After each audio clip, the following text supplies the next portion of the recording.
Bien, entonces recogiendo un poco lo que les viene a la mente sobre DevOps, veo integración, desarrollo de software, automatización, bastante pegado al desarrollo de software nuevamente, herramientas, metodologías, buenas prácticas, ahorro de tiempo, prácticas ágiles, automatización, ciclo de vida del software, desarrollador de software, integración,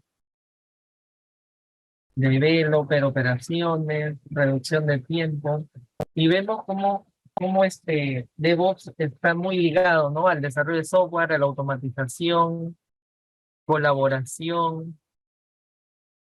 Perfecto, perfecto. Esto me da un buen punto de partida para poder comentarles un poquito más sobre DevOps, ¿no? Y no está muy, no está muy lejos de lo que acaban de escribir, ¿no? De estas palabras que estoy viendo, que todos están viendo seguramente en mi pantalla, ¿no? Vale, entonces, ahora sí, entramos un poquito. Muchas gracias por tu participación, equipo. Listo. DevOps Continuous Transformation, ¿no? ¿Por qué elegí esas palabras, ¿no? Lo que pasa es que nosotros estamos en constante transformación, sea personal, profesional, ¿no? Siempre estamos queriendo hacer cambios, ¿no? Entonces esos cambios se van a abordar de diferentes frentes.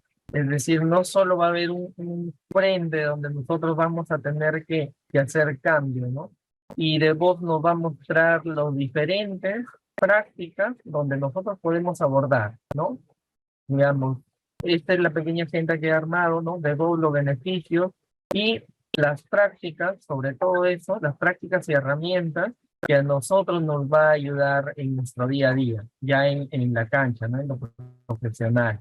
¿Qué hablamos? Pues de qué prácticas, ¿no? Estamos hablando de un enfoque ágil, de contar con arquitecturas limpias, código limpio, de ver qué estilos arquitectónicos tenemos, el control de versiones, las estrategias de branching, los pipelines que nos van a ayudar a nosotros a nuestra integración y despliegue continuo, las pruebas de software y al final un conjunto de herramientas que nos van a ayudar, ¿no? A ver el mapa completo sobre lo que está por DevOps.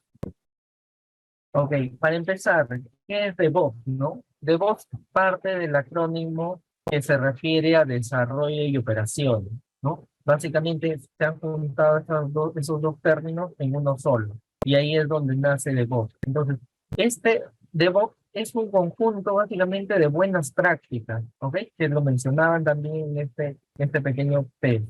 Entonces, ese conjunto de principios y prácticas nos van a ayudar, ¿no? Tanto al equipo de desarrollo como al equipo de operaciones, ¿no? ¿A qué? A estar enfocados en un objetivo y lograrlo, pues, a toda costa, ¿no? Entonces, y la idea de esto, pues, es maximizar esa entrega de valor, ¿no? Nosotros sabemos que nos encarga un proyecto, tenemos el ciclo de vida propio de ese proyecto, entonces pasamos por el equipo de desarrollo, el equipo de operaciones, y al final debemos generar como un todo un valor, ¿no? Un valor para la empresa, un valor para la compañía, ¿no? Entonces, de eso, de cara, pues, a los usuarios, a los clientes que están al otro lado esperando, ¿no? Y de hecho que esto está pegado, pues, a la calidad de los entregables, ¿no? ¿Cómo aseguramos que esa entrega, ¿no? Sea de calidad? Pues, poniendo controles en cada uno de estos puntos que ustedes ven acá. DevOps está simbólicamente hace referencia a este símbolo de infinito. ¿Por qué? Porque es un ciclo, ¿no? Un ciclo que se puede repetir n veces. ¿Dónde inicia? Pues todo inicia con la planificación, ¿no? Planificación de una idea de proyecto, una idea de negocio. Se va, pasa esto por una fase de codificación, ¿no? Pasa por la fase de construcción de la solución. También están las pruebas, ¿no? Que se le tienen que aplicar antes de liberar, ¿no? Antes de entrar en la etapa 5 de la entrega y el despliegue ya una vez puesto en marcha, ¿no? Luego de ello viene ¿qué? La operación y el monitoreo para ver que todo vaya bien. Y luego vienen los controles de cambio que nuevamente inician con la planificación y se repite el ciclo otra vez. Entonces, por eso es que DevOps tiene ese símbolo, ¿no? Muchos de los procesos están ligados a la fase de desarrollo, como ven acá en la parte izquierda, ¿no? Todo lo que es planificación, codificación, construcción y pruebas para el equipo de desarrollo. Y a nivel de operaciones, pues ya está el tema de la entrega, el despliegue, la operación y el monitoreo, ¿no? Que lo vamos a ver en un momentito quién es y qué responsabilidades tiene, ¿no? Ahora, ¿para qué nace DevOps, no? Porque si ya sabemos que inicialmente el equipo de desarrollo va a estar enfocado en ello y el equipo de operaciones también, pero nos encontramos con esto, ¿no? Un muro de la confusión. Este muro de la confusión hace que los dos equipos, desarrollo y operaciones, pues trabajen de forma independiente. Y ahí es donde DevOps viene y dice, miren muchachos, no somos equipos distintos, somos un mismo equipo y debemos generar valor a la empresa. No podemos trabajar de forma independiente, sino que tenemos que eliminar este muro de la confusión. ¿Ok? ¿Por qué? Porque el equipo de desarrollo en qué está pensando, pues el equipo de desarrollo está pensando en codificar, ¿no? Muchas veces a la gente que está en desarrollo nos gusta pensar, pucha, ya, nos dan una idea, un reto, nos dicen, ya, ¿cómo lo codifico? Esto levanto tal aplicación, codifico esto, levanto la conexión con tal, lápiz por aquí, base de datos por allá, etcétera. Entonces, nuestro, nuestro mundo se mueve mucho más rápido, ¿no? Entonces, cuando estamos pensando en desarrollo, ya queremos de frente entrar a codificar. Pero por otro lado está el equipo de operaciones. El equipo de operaciones, pues ellos no están pensando en eso, ¿no? Lo que están pensando es en la estabilidad. ¿Qué es la estabilidad? Pues es mantener tus sistemas operando correctamente, ¿no? Operando en producción, es decir, en línea. Por ejemplo, no sé si vamos a hablar de la universidad, por ejemplo, quieren que esté sus sistemas, pues no sé, de biblioteca, su sistema para matrículas, de pagos, todo está en línea, ¿no? Mientras que el equipo de desarrollo que está pensando, pues no sé, agregarle, no sé, inteligencia artificial, agregarle conexiones con otros agentes para validaciones, etcétera. Pero el equipo de operaciones no, ellos están pensando en que todo esté bien. Mientras menos cambios salgan a producción, para ellos es mejor, porque dicen, ya está todo ok, está todo controlado, entonces yo no quiero nuevos cambios, yo quiero que esté estable. Entonces eso debe desaparecer.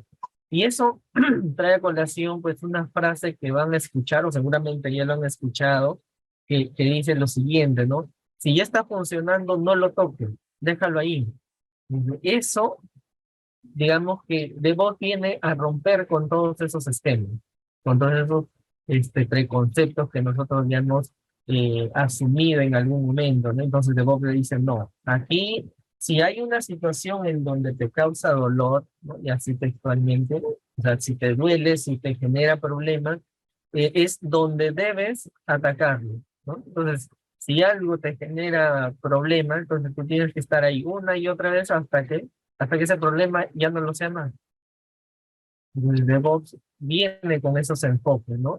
Entonces te habla en principio DevOps de cultura, ¿no? De hacer un cambio en la mentalidad, un cambio en el chip, ¿no? Que traemos el equipo de desarrollo y el equipo de operaciones. ¿Qué más nos indica, nos comenta DevOps, perdón? Más de este muro de la confusión, de la confusión, pues que está, ¿no? Ya entrando un poco en el detalle, ¿quién es el equipo de desarrollo o quién es Devs y quién es Ops, ¿no? Muchas veces nos preguntamos eso y en la documentación no está tan claro, ¿no? A mí me ha costado bastante entender ello y poder llegar a esta clasificación. Entonces, eso pues lo encuentras en el día a día, ¿no? El desarrollo está ligado a estos perfiles normalmente, ¿no? Por ejemplo, tenemos desarrolladores frontend, desarrolladores backend, arquitectos de software, equipos de UI, UX, tester, analistas, todo lo que está relacionado al ciclo de vida del desarrollo de software, netamente. Y el equipo de operaciones, pues podemos encontrar aquí la mesa de ayuda, ¿no? Que es el primer contacto cuando algo sale mal, ¿no? Algo que llamen a soporte técnico, mesa de ayuda o como se llame en las organizaciones, ¿no? Pero ellos son el primer punto de contacto. ¿Quiénes más están? El equipo de base de datos. Está el equipo de seguridad, el equipo de infraestructura, el equipo de soporte, el equipo de cloud, ¿no? Todos ellos lo que quieren es estabilidad, no quieren un cambio, al menos hablando de software, ¿no? De desarrollo de software. Eh, entonces, esto es un poco del detalle de cada uno de estos equipos. ¿Qué más tenemos? Pues como todo, ¿no? Como todos perseguimos objetivos y DevOps pues tiene un objetivo claro, ¿no? Apunta a tener ciclos de desarrollo mucho más cortos, ¿no? Porque ahorita mismo nos dan, digamos, digamos, una responsabilidad para entregar un nuevo aplicativo, un software, y pues estamos pensando en cómo, ¿no? Cómo lo faseamos, cómo lo entregamos de aquí en cuántos meses. Y la idea de esto, de DevOps, es poder acortar esos ciclos de entrega.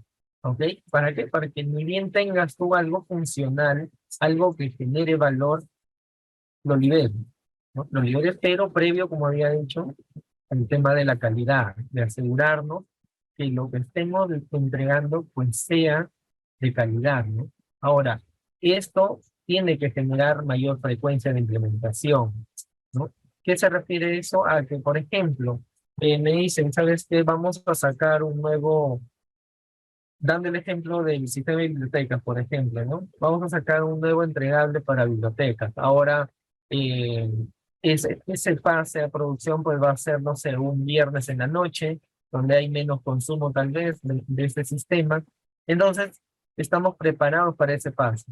De aquí, ¿cuándo vamos a volver a liberar? Pues cuando volvamos a juntar nuevas funcionalidades y eso puede tardar, no sé, 2, 3 meses, 6 meses, de acuerdo a la cantidad de cambios que requiere el sistema, ¿no?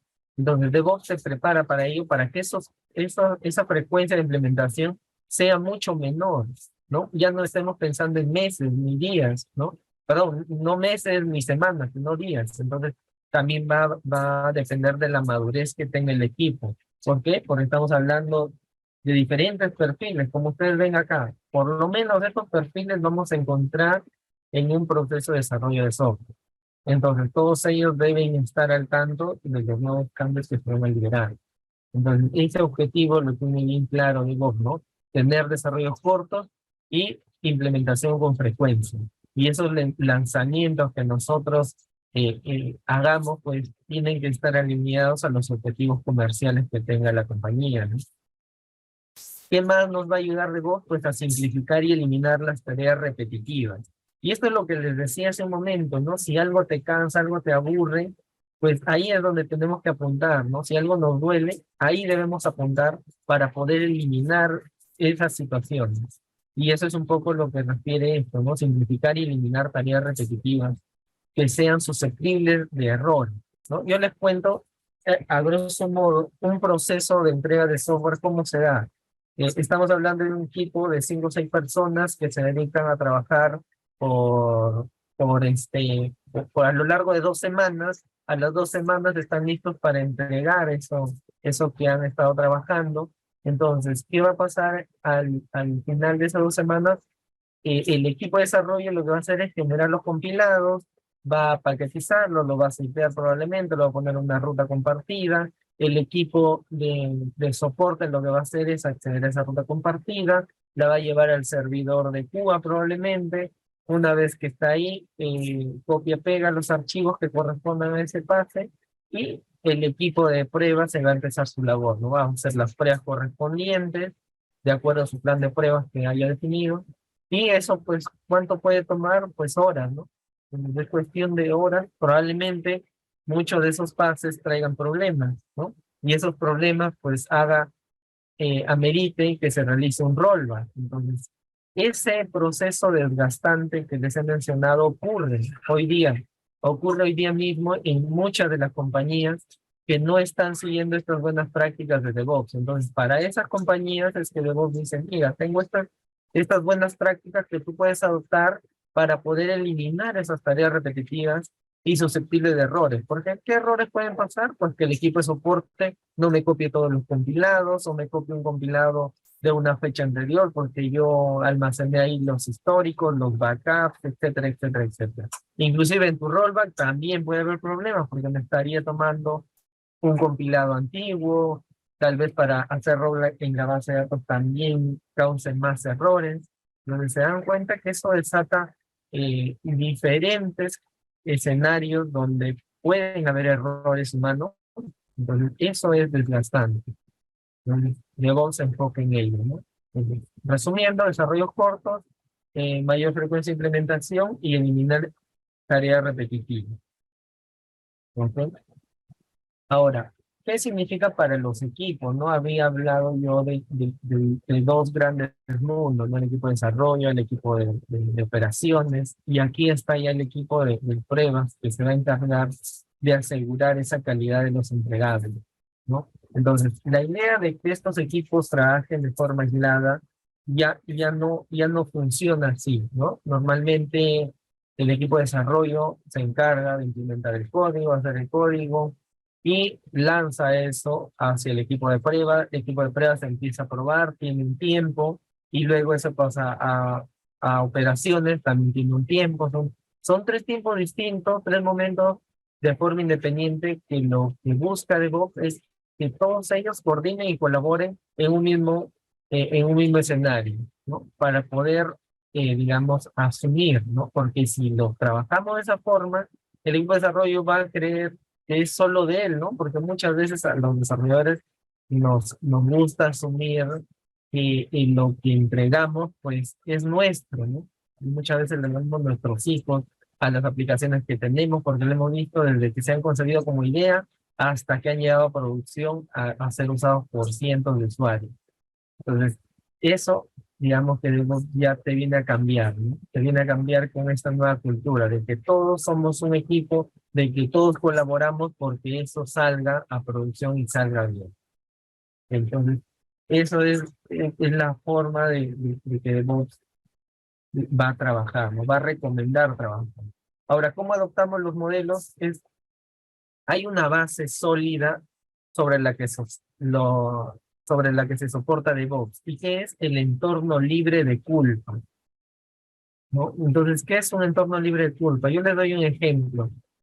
Muchas veces cuando estamos trabajando, eh, encontramos diferentes líderes, ¿no? Muchos de esos líderes, pues, tienen reacciones no positivas ante un problema. ¿Ok? Entonces, pues ya están señalándolo, ya están haciéndolo a un lado del equipo, ¿no? Digamos que no trabajan sobre sus habilidades blandas sobre ello.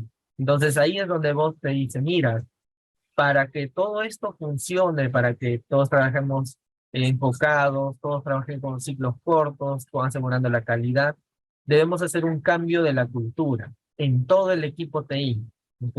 Desde arriba hacia abajo. Y eso, pues, ¿cómo se logra? Se logra a través de un entorno libre de culpa. Es decir, vamos a partir de la experimentación con responsabilidad, ojo, pero sin culpar a nadie. ¿Ok? Si algo sale mal en esa experimentación con responsabilidad, lo que tenemos que hacer es rápidamente parar todo, enfocarnos en solucionarlo.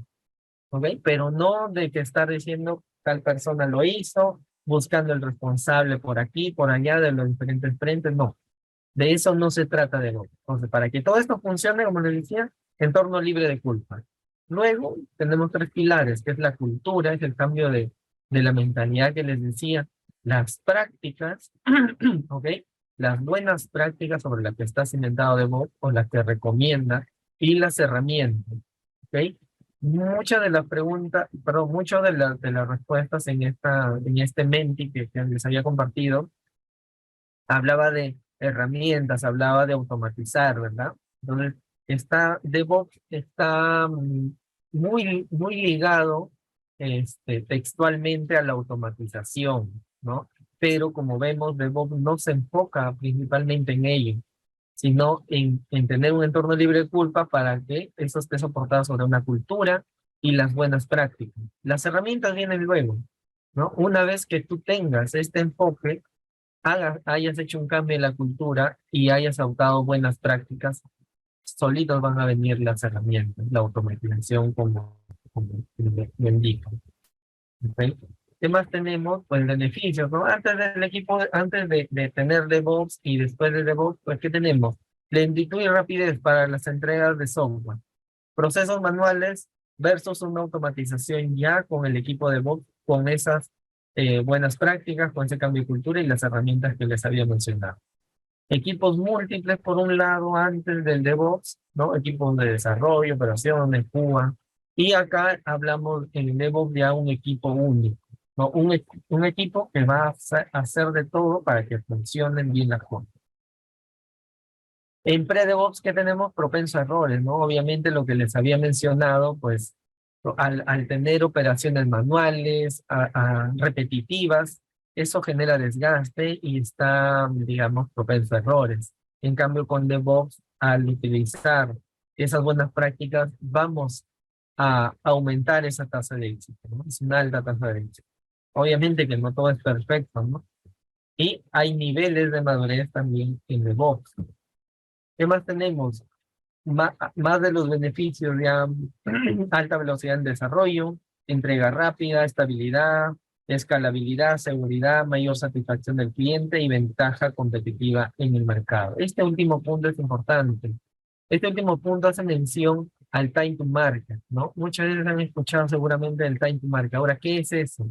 ¿Qué es eso en la práctica, no? Es poder tener lo más pronto en producción, es decir, ya liberado de uso al cliente antes que la competencia.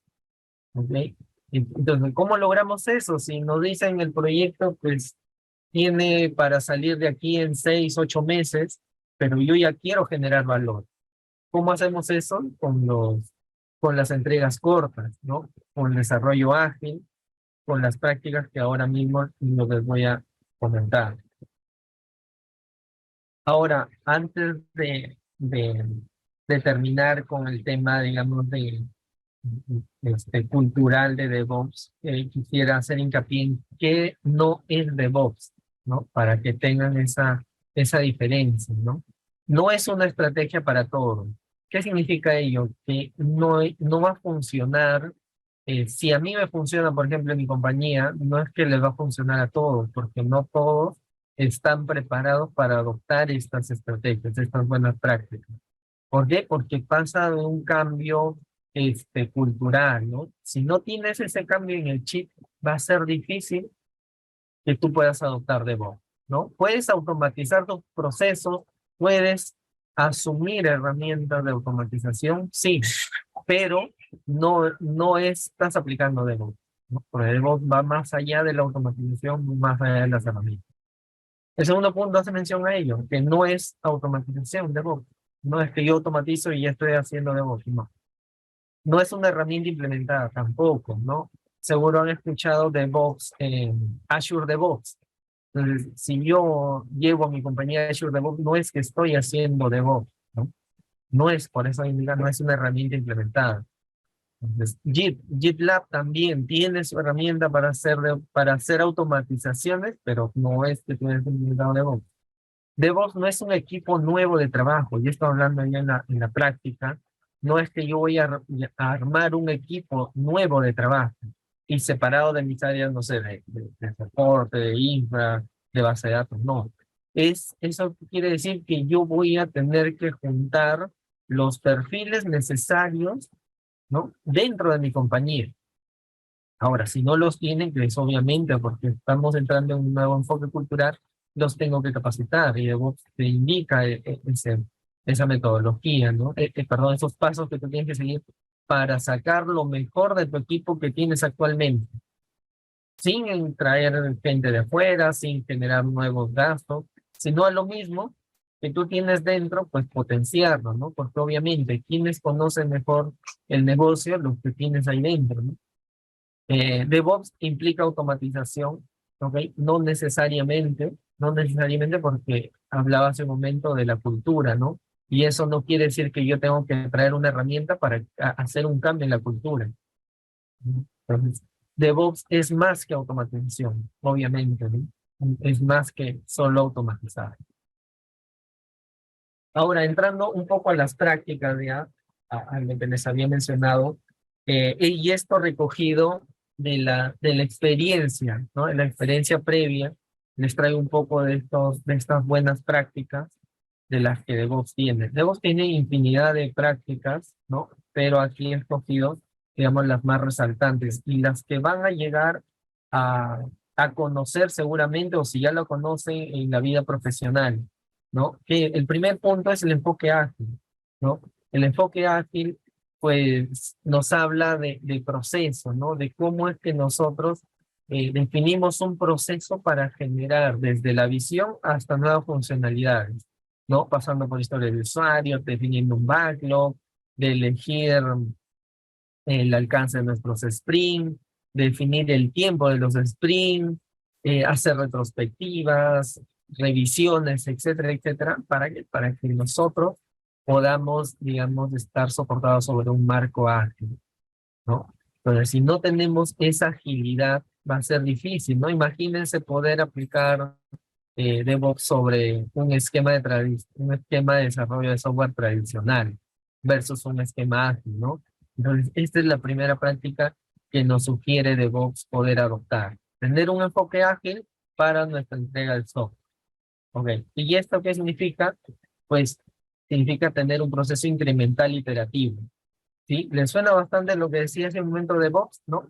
De un proceso que sea, digamos, corto, ¿no? Entonces, esto es un proceso incremental, ¿no? Difícil que un enfoque tradicional que tiene por objetivo, pues, desarrollar todo y liberar al final, versus un enfoque ágil que me prepara para entregar valor de forma temprana y poder ir incrementando mientras va pasando el tiempo. Entonces, ese es este enfoque, ¿no? De tener entregas más cortas e ir iterando cada vez más. De hecho, que este proceso parte de las pruebas, de la planificación, la construcción y de generar un entregable, ¿no? No debemos olvidarnos de las pruebas, ¿no? Las pruebas es bastante clave en este ciclo de desarrollo. Un poco de las ceremonias que se podrían encontrar, y esto va a depender mucho de la madurez que tenga el equipo, ¿no? Las ceremonias claves son, pues, el sprint planning, ¿no? El sprint planning es qué es lo que voy a desarrollar, ¿no? En qué me voy a enfocar, así, cuál es la prioridad que le estamos dando. Y aquí participan, pues, diferentes perfiles, ¿no? Tenemos el Product Owner, el equipo de desarrollo, el Scrum Master.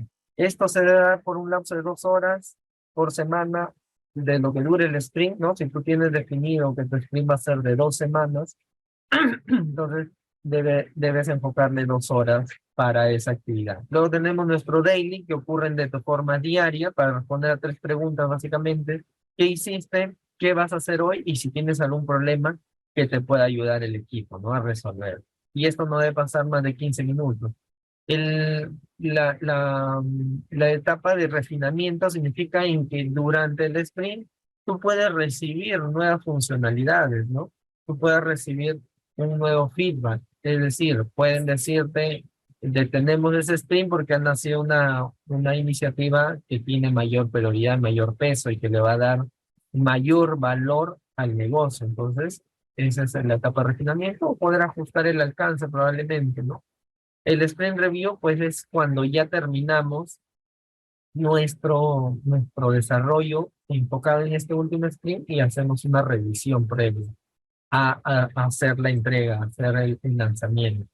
Y la retrospectiva, pues, apunta a poder identificar qué es lo que ha sucedido, ¿no? A hacer aprendizaje, a generar aprendizaje sobre los errores que hemos tenido, sobre las experiencias nuevas que se nos han presentado y los retos, ¿no? Y sobre todo aquí que tenemos que anotar qué acciones es lo que debemos hacer ante un nuevo escenario como este. Entonces, todas estas ceremonias las debemos ejecutar para nosotros, pues, sumar, ¿no? En esa iteración. Un poco más ya detalles, ¿no? Del sprint planning, este, qué se va a hacer, ¿no? Y cómo lo voy a hacer, ¿no? Ese es el objetivo al que persigue el equipo. La daily, pues, como les decía, esta reunión es diaria y súper breve, ¿no? ¿Qué hiciste ayer que te ayuda a cumplir con este objetivo? ¿Qué vas a hacer hoy y qué impedimentos tienes para poder apoyarte en ello, ¿no? El review, ¿no? Feedback, ¿no? La clave aquí es obtener feedback, ¿no? Feedback del cliente y del usuario. La retrospectiva es una reunión final, como les decía, ¿no? Y lo importante de todo esto es el último punto que identifica al plan de acción, ¿no? Este plan de acción nos va a ayudar a acortar tiempo si es que se nos presenta esta situación nuevamente.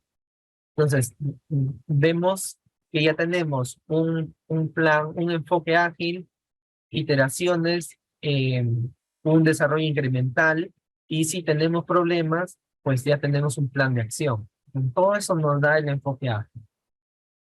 Ok, ¿cómo gestionamos el día a día nuestro desarrollo en el ciclo de vida ágil, ¿no? En este caso les traigo el tablero Scrum, donde este tablero ¿qué nos permite? Pues hacer un seguimiento al trabajo, ¿no? Al trabajo de todo el equipo, sea el de desarrollo, el de QA, de cualquier perfil, UI, UX, etcétera. Entonces, aquí que nos dice, pues, qué estamos haciendo, qué parte está en desarrollo, qué parte está en prueba, qué parte ya se ha terminado del todo que se ha definido como objetivo del sprint. ¿Ok? Entonces, esto nos va a ayudar de sprint a sprint a poder medir nuestros avances y ante cualquier impedimento, pues debe estar reflejado en este tablero. ¿Qué más tenemos? Y aquí un poquito ya de las herramientas, ¿no? ¿Qué herramientas tenemos? Pues Monday, ¿no?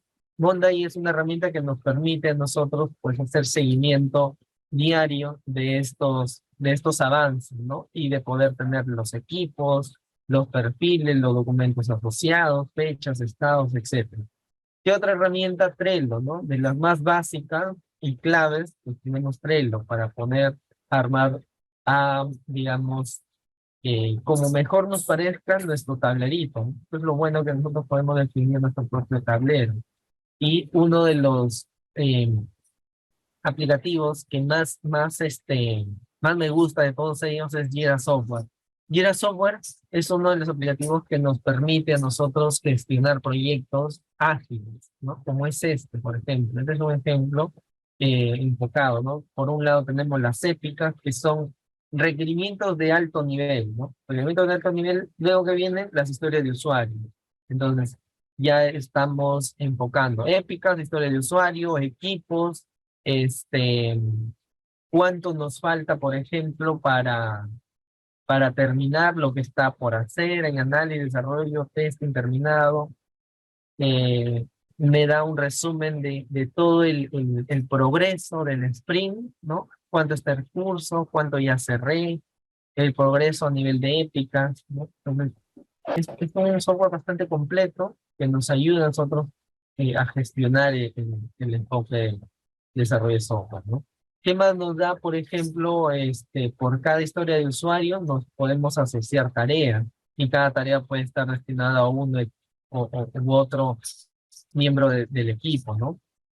Nos permite definir nuestros puntos de estimación de las historias también. Entonces es bastante bueno. Si tiene Jira Software tiene su versión libre hasta, me parece, 10 usuarios. Después de los usuarios, tú ya tienes que pagar, ¿no? Contratar un plan, pero es bastante económico, no es muy caro, ¿no? Entonces, eso es lo bueno, que hasta equipos de a 10 personas, tú mm, puedes iniciar con el uso, ¿no? Sin tu revengar. ¿Qué otras herramientas tenemos? Pues Drive para gestionar por carpetas, PPT, tu proyecto, ¿no? Tus retrospectivas, ¿no? Ahora, en Jira Software tiene un servicio que es Confluence, ¿no? Que esto hace un poquito de nuestra retrospectiva, podemos guardarla en Confluence. Entonces, bueno, esta es la versión en documento de texto, pero la idea es poder usar Confluence como herramienta, ¿no? Nuestra gestión de incidentes, ¿no? Debemos de tener eh, inventariado todo lo que nos está pasando a nivel de proyecto, a nivel de desarrollo. Otras herramientas, pues tenemos a Lucidchart, ¿no? Lucidchart también es una herramienta para diagramación, por ejemplo. Entonces, son herramientas que te van a ayudar, por ejemplo, a definir tus arquitecturas, ¿no? Tú defines con Lucid, con Archie, con Drawio. Entonces hay diferentes herramientas para que tú definas tus diagramas, como los que estamos viendo. Entonces son diagramas bastante sencillos que tú lo puedes usar en estos aplicativos, herramientas, que son muchos de ellos open source, ¿no? son de libre acceso. Y Jira, como les decía, lo recomiendo, es bastante sencillo de usar y muy potente. Ahora, entrando a la siguiente a buenas prácticas, entramos en la arquitectura limpia. ¿Qué es arquitectura limpia, no? Bueno, para empezar con hablar de arquitectura limpia, debemos empezar por cambiar nuestro enfoque. Y eso es parte de la cultura, ¿no? De hacer un cambio, ¿no? Por un lado tenemos a una persona con un escritorio totalmente desordenado, ¿no? No hay orden, no hay limpieza, por ello los entregables que generen probablemente tengan algunas gotitas de esto, ¿no? Entonces la idea es partir primero por tener un orden hacia nuestro alrededor y luego nuestros entregables van a estar reflejados con esa misma limpieza, ¿no? Ahora un poquito sobre la arquitectura de software, ¿no? ¿Qué significa? Significa el diseño de tu proyecto, ¿no? Es la organización que le das tú a tu proyecto en archivos, componentes, módulos, ¿no? Entonces, tú defines aquí tu diseño, tú defines cómo organizas tu proyecto. Ahora, ¿qué es arquitectura limpia, no? La arquitectura limpia es el diseño de tu proyecto que incluye las mejores prácticas de software, obviamente. Se refiere a organizar todo el proyecto para que sea fácil de entender y de cambiar. Ahora, ¿por qué? ¿Por qué debería ser fácil de entender y cambiar? En el tiempo de vida que tiene un software, una aplicación, pues va a pasar por diferentes equipos, va a pasar por diferentes desarrolladores, si lo queremos llamar, diferentes personas. La idea es que el código que encuentre o la arquitectura que se encuentre sea fácil de entender. Y por ello, el cambio nos tome menos tiempo, ¿no? ¿Qué, les cuento una experiencia? ¿Qué sucede normalmente cuando uno encuentra un aplicativo? Dice, lo primero es decir, yo prefiero hacerlo nuevamente que meterle algún cambio sobre eso, ¿no? Es lo primero que te va a venir a la mente, pero obviamente recordando el enfoque que tiene de vos, nos dice no. Si algo está mal, pues no es que no lo toques, ¿no? Es más bien hay que tocarlo y dejarlo bien y que esto sea fácil de cambiar en el tiempo. ¿Ok? Entonces, eso es un poco de lo que tenemos que enfocar en la arquitectura limpia, ¿no? De que el proyecto sea fácil de entender y de cambiar en el tiempo. ¿Ok? De hecho, que tiene esto parte de una planificación intencional, ¿no? Entonces, nuestro siguiente punto, esta imagen refleja muy bien lo que se refiere a una arquitectura limpia, ¿no? Entonces, ¿qué pasa? Por ejemplo, aquí me dice, ¿no? El reto es, ¿qué pasa si yo quiero cambiar la tijera con un cuchillo? ¿Qué significa ello? Pues, como dice el texto aquí, ¿no? Tienes que desatar las cuerdas que van atadas al lapicero, a la botella, a la cinta, al compás, y luego tienes que devolver los artículos con el cuchillo, es decir, al sacar la tijera, todo lo que está amarrado con la tijera lo tienes que cambiar ahora a amarrar con el cuchillo. ¿Ok? Tal vez eso funcione, pero ¿qué pasa si necesitas otros elementos? Entonces vas a tener que ir amarrando y amarrando, desatando. Entonces el trabajo se vuelve complejo, ¿no? El trabajo ya no es tan sencillo como querer cambiar solo las tijeras, ¿no? Eso amarra, ¿no? Es una bola de nieve o un efecto dominó, ¿no? Cambias uno, se desata todo. Entonces es un desastre en general. Ahora, ¿cómo reemplazamos las tijeras acá? Con este nuevo enfoque ya con arquitectura limpia, pues solo tienes que desatar las tijeras, ¿no? Eso es un poquito lo que quiere reflejar una arquitectura limpia, ¿no? De hecho que en la práctica muchas veces no se da así tan sencillo, por lo que les decía. Normalmente uno encuentra en una empresa, digamos que no tiene la madurez necesaria para definir arquitecturas.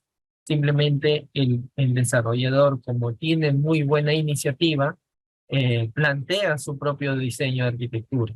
Plantea su diseño, viene otro desarrollador, lo cambia, y viene otro y lo cambia. Entonces, ¿por qué? Porque no tienen esa madurez, no tienen un equipo que le dé soporte a esa arquitectura. Entonces, el objetivo aquí es tener una arquitectura fácil de mantener y cambiar en el tiempo. ¿Ok? ¿Qué más se habla cuando nos referimos a arquitectura limpia, ¿no? Hablamos de un acoplamiento y una cohesión. Entonces, eh, el acoplamiento, pues, es el grado que tiene estos módulos para depender uno del otro, ¿no? ¿Qué tan acoplado estoy? Entonces, la cohesión que hace referencia, pues, a que todo está altamente relacionado entre ellos y es difícil que yo pueda hacer cambios, ¿no? Entonces debemos elegir las piezas del software totalmente enfocadas en el acoplamiento y la cohesión, ¿ok? Bajo acoplamiento y alta cohesión. Es una frase que lo van a encontrar en mucha de la documentación que hay en Internet, ¿no? Alta cohesión para que lo que yo tenga cohesionado, pues solo tenga un único punto de cambio y lo que está con bajo acoplamiento yo las pueda cambiar, como el ejemplo de las tijeras, ¿no? Entonces, eso es un poquito. ¿Qué más tenemos en arquitectura limpia? Pues de tener un enfoque en donde yo pueda hacer pruebas unitarias de forma independiente, pueda hacer cambios a nivel de presentación de mi sitio web, de mi web API, mi SPA, tener a nivel de aplicación pues la lógica bastante desacoplada, ¿no? Por ejemplo, de la base de datos, ¿no? Muchas veces hemos encontrado código donde en una sola hoja, un solo archivo, pues tenemos código, eh, por ejemplo, de estilos, código de JavaScript, código PHP, código SQL. Entonces, todo ello, pues parte de una arquitectura limpia, ¿no? De poder desacoplar, de poder independizar cada parte de esa arquitectura. Y eso que nos permite, pues, tener cambios mucho más rápidos, ¿no?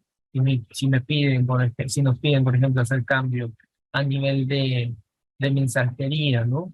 Entonces, ¿qué tendría que tocar? La infraestructura de cómo me estamos mandando correos y a no tener que preocuparnos por la presentación, del negocio, porque eso ya está resuelto en cada capa. Creo que hay una pregunta o alguien. Ok, vale. Si hay consultas, no duden en alzar la mano y canalizarlo por acá. Un poco de los tipos de arquitectura que se van a encontrar, pues tenemos la arquitectura cebolla, la arquitectura hexagonal, la arquitectura de capas, que es la más común y la más usada seguramente de todas estas, ¿no? Todas ellas son muy buenas, van a depender de la necesidad que uno tenga, del tipo de proyecto, la complejidad, el tiempo. Hay muchas variables, pero debemos elegir una de ellas y hacer que se respete cada una de las capas para las que ha nacido. ¿Ok? Ese es el único objetivo de tener arquitectura. Ya están, ¿no? Ahora, muchas de las arquitecturas en capas, pues nos permiten, como esta, por ejemplo, que es una arquitectura bastante compleja, está orientada al dominio, no está orientada digamos, a proyectos de talla empresarial para poder solucionar, ¿no? Mucho de esto estamos enfocados pues en todo lo que es el dominio de negocio. Todos esos flujos, capa de aplicación, lógicas de negocio están enfocadas acá. Entonces, esta es una de las arquitecturas más completas que podemos encontrar. Ahora, de hecho que en la práctica, como les decía, esta es la parte izquierda de la documentación. Ahora, eso cómo lo llevamos a la práctica, ¿no? Porque va a ser bien difícil que si ya me dicen que tengo que generar entregas rápidas y cortas, yo con este modelo de la izquierda, que es una arquitectura bastante robusta, pueda liberar algo en un sprint de 2 semanas, ¿no? Entonces, ¿cómo transformamos esto complejo en algo sencillo? Pues siendo incremental, ¿no? Partimos de una base, con el enfoque que tiene la arquitectura de N capas, nos llevamos solo las capas que necesitamos y básicas, claves para poder generar valor, ¿no? Por lo menos una capa de presentación, la de aplicación, dominio, infraestructura, transversal y prueba. Con esto y, bueno, tu base de datos para que puedas generar valor de forma temprana, ¿no? Este es un ejemplo el Visual Studio de un proyecto que tiene este enfoque, ¿no? La base es la arquitectura N capas, ¿no? De la arquitectura DDD, versus este modelo de la derecha que es mucho más sencillo, enfocado en este proyecto. Entonces, como ven, tiene todas las capas necesarias y claves para poder realizar nuestro aplicativo. Eso, por una parte, fue lo que es arquitectura limpia, ¿no? Pues la arquitectura nos permite una estructura de carpetas y archivos que nos permitan hacer cambios puntuales, ¿no? Enfocados en cada capa. Ahora, entrando ya después de tener una buena arquitectura definida, ¿qué viene? Pues el código, ¿no? Y el código también tiene que ser limpio. Entonces, ¿qué nos dice la documentación? ¿No? Nos habla de una frase que en realidad deberíamos tenerlo presente a todos los que estamos entrando al tema de software, ¿no? Dejar el código fuente más limpio de la que encontraste. ¿Ok? ¿Esto qué significa? Que nosotros vamos a encontrar, como les decía, desarrollos hechos por otros developer con su know-how, ¿no? Con su experiencia y a lo que y al tiempo que les asignen, pues van a hacer lo mejor que ellos puedan. Entonces, y eso pues también quiero mencionarlo acá, es eh, de cualquier código que nosotros encontremos en cualquier proyecto, representa un tiempo de ese desarrollador que ha tenido que dedicarle horas, ha tenido que dedicarle esfuerzo, tal vez amanecidas, ¿no? Aunque no haya sido la mejor arquitectura, aunque no haya sido el mejor código, ¿no? Pero se merece respeto, ¿ok? Entonces, ¿qué nos dice este código limpio? Dejar el código limpio más limpio de lo que encontraste, perdón. Entonces, ¿cómo logramos eso? Con estas prácticas, ¿no? Definición de nombres, ¿no? Definición de funciones. ¿Eso qué quiere decir? Que nosotros debemos expresar la intención en cada uno de nuestro código, ya sea definiendo nuestras variables, definiendo nuestros métodos, nuestras funciones, nuestras clases, nuestros comentarios, ¿no? Teniendo un buen formateo de nuestro código, porque eso sí, de verdad genera un mejor entendimiento del código fuente, ¿no? Todo ello pues ayuda, ¿no? Un buen código, ¿qué es lo que hace? Pues te preguntas algo, lo entiendes y empiezas a hacer los cambios. Pero cuando no hay un buen código, una buena codificación, tienes muchas preguntas y al final no puedes avanzar, ¿no? Si algo está destinado para hacerse en corto tiempo, va a ser difícil, ¿no? Lograr estas entregas cortas si es que tú no tienes un buen código. Hablamos de principios SOLID, ¿no? Los principios SOLID es una serie de recomendaciones para que uno pueda escribir código.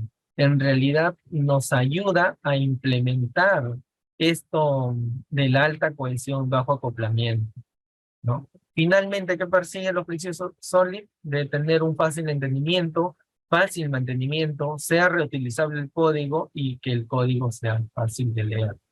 Entonces, ¿cuáles son los 5 principios? El principio de responsabilidad única, a lo que les decía de la alta cohesión, ¿no? De que yo no tenga que cambiar esa pieza si no es por una única razón. Es decir, una clase, un método, solo debe tener una y solo una responsabilidad para que yo le haga un cambio, ¿no? El siguiente principio, que es el principio de abierto cerrado, pues los componentes deben estar abiertos a la extensión, pero cerrados a la modificación. ¿Qué significa ello? Pues en la práctica es tener métodos que ahorita mismo funcionan, por ejemplo, un método que nos atienda pedidos por delivery, otro método que nos atienda, perdón, claro, métodos, clases que nos atiendan pedidos por delivery, otro que nos atienda pedidos por pick-up, que son recojo en tienda. Otro que sea, y digamos que esos son los dos con los que iniciamos, pero nuestra arquitectura debe estar pensada en que yo pueda extender más funcionalidades. Como que si es que mañana me dice, ¿sabes qué? Quiero un nuevo servicio que es el drive-thru. ¿No? El drive-thru es recojo en tu carro, ¿no? Tú vas y pides y lo recoges en tu carro. Entonces, esas son otra nueva funcionalidad. ¿Qué significa? Que tú no puedes, no debes tocar la funcionalidad del delivery, no debes tocar la funcionalidad del recojo en tienda, del pickup, sino generar una nueva clase que me permita engancharme, enchufarme en lo que ya existe del delivery o del pickup. Entonces, cada uno de estos principios nos ayudan a tener una buena arquitectura, un buen código limpio. Son más de los principios, pero quisiera avanzar, creo que nos van a la hora. Ahí yo sí me confirmas si todavía tenemos tiempo. Sí, sí, no hay problema, adelante. Ok, dale. Entonces, ¿qué otras buenas prácticas tenemos? Los patrones de diseño de software. Entonces, esto, a nivel de patrones, ¿qué son los patrones, no? Para empezar, son soluciones que alguien ya lo ha pensado, ¿no? A problemas recurrentes. Tú te vas a encontrar con problemas en el día a día de desarrollo de software y hay un patrón seguramente que ya atacó ese problema. Obviamente que el patrón no te va a atacar un problema de negocio, ¿no? Te va a atacar un problema propio del desarrollo de software. Entonces, eso pues tiene todo este tiempo ocurrido, hay foros de desarrolladores de software, desarrolladores que se encargan de generar esta lista y tenerla actualizada. Entonces, ¿qué patrones? Hay tres grupos de patrones: los creacionales, estructurales y comportamiento, ¿no? Los creacionales, pues, cómo yo genero nuevas funcionalidades, ¿no? Y aquí tenemos, por ejemplo, el más conocido es el singletón, ¿no? Seguramente en sus experiencias, todos hemos pasado por un singletón, ¿no? Pero también tenemos estos otros métodos, ¿no? A nivel de estructural, fachada seguramente han escuchado mucho, pero también tenemos decorador, adaptador, proxy y muchos de ellos.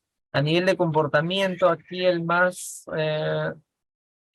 conocido puede ser el strategy, podría ser, pero como ven, es una serie de patrones y la idea es poder revisar y conocer estos patrones. ¿Para qué? Para que ustedes, ante un problema similar, ya sepan cómo atacarlo, ¿no? ¿Eso qué significa? Ahorro de tiempo, entrega más rápido. Code Smell. ¿Qué son los Code Smell? Son síntomas de tu código fuente. ¿Qué significa? Que tengo un síntoma que probablemente hay un error mucho más crítico, ¿no? De lo que aparenta. Uno de los más conocidos de los Code Smell es lo primero que les comenté hace un momento, ¿no? Que un solo archivo tengamos código de diferentes lenguajes, ¿no?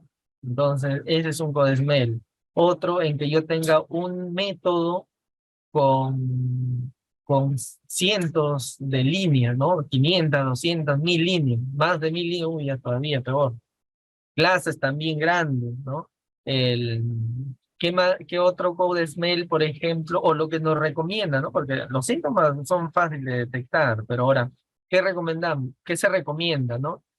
Ante estos métodos largos o clases largas, lo que nos recomienda es que tu código de cada método de tu clase no debería exceder al tamaño de tu pantalla, ¿no? Porque es difícil de decir un número de líneas, ¿no? Un número de líneas, por ejemplo, no sé, unas 20, 30, no sé si esos caben en tu pantalla, pero debería ser proporcional a la pantalla. ¿Y por qué, no? ¿Por qué? Dice, porque de repente tú me digas, oye, pero mi pantalla es más grande, más pequeña.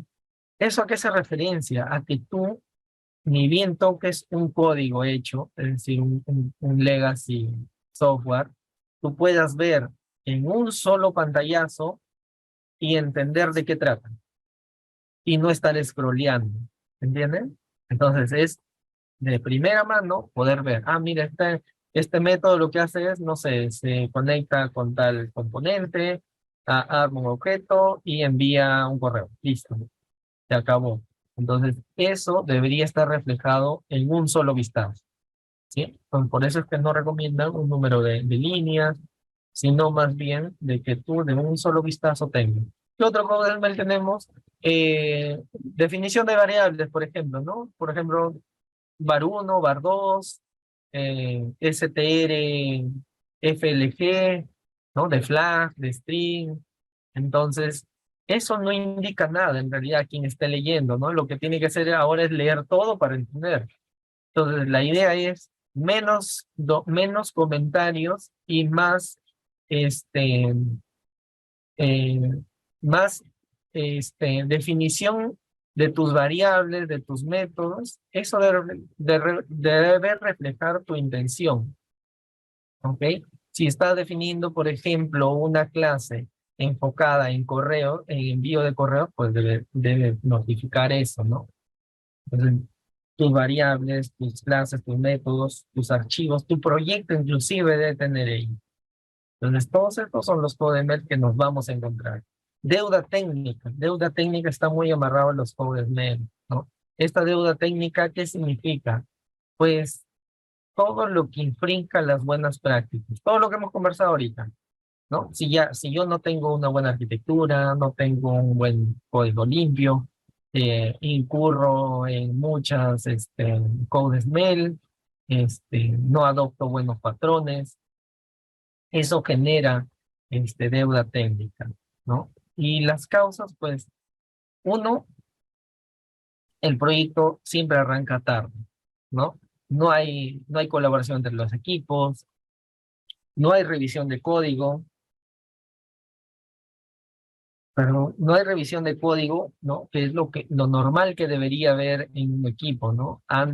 Recuerda en la fase de sprint review, ya, parte de eso también debería destinarse en tu tablero una tarea enfocada en la revisión de código.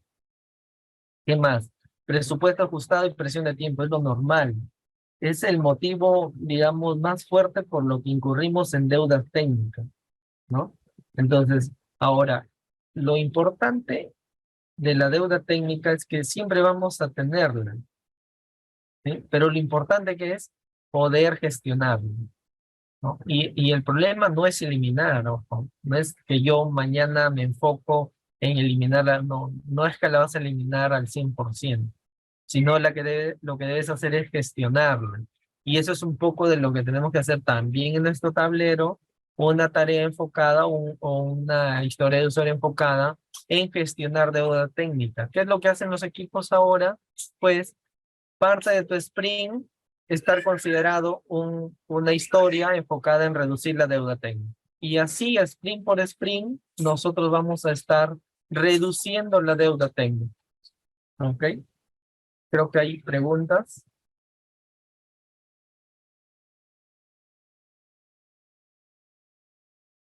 Sí, sí, Dumas, exacto, exacto. El nombre de las variables puede considerar exactamente, ¿no? Nosotros debemos definir todo en nuestro código reflejando la intención que tenemos, ¿no? Es difícil de poder entender un código si es que no tiene documentación, no tiene comentarios y mucho menos tiene definido las variables, los métodos, ¿no? Entonces, ahora, ¿qué es lo que normalmente se escucha decir, no? Oye, pero si yo me dedico a generar métodos largos, variables largas, porque hasta pensar en un nombre toma tiempo, ¿no? Entonces, eso se gana con la práctica, ¿no? Con la práctica uno va ganando. De hecho, que a la primera no lo vas a hacer, ¿no? No es que en la primera ya vas a estar definiendo todo. De hecho, que eso es un proceso iterativo, incremental, ¿no? Todo está reflejado en estas prácticas que les he dicho.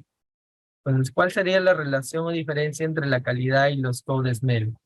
En realidad, la calidad puede estar en cualquier parte del desarrollo de software, ¿no? Puedes tener la calidad definida tu arquitectura, calidad en tu código, calidad en las pruebas, ¿no? Inclusive definiendo tus pruebas, que más adelante les voy a comentar qué tipos de pruebas hay y cómo se pueden automatizar esas pruebas, ¿ok?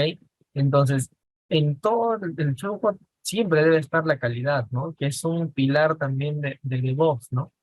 Experimentación con responsabilidad y con calidad, ¿no? Entonces, los CodeMel nos ayudan a ello.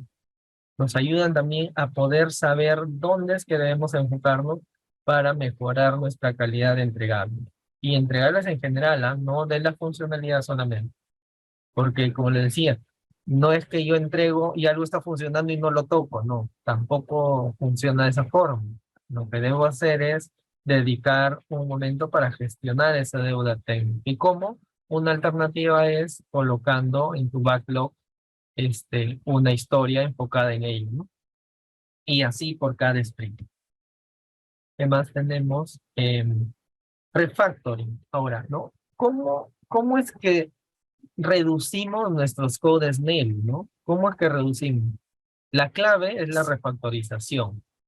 Para mejorar la calidad, lo que mencionaba ahí nuestro compañero, la calidad como la productividad del desarrollador, ¿no? Muchas veces en los códigos, en el software legacy, lo que vamos a encontrar son es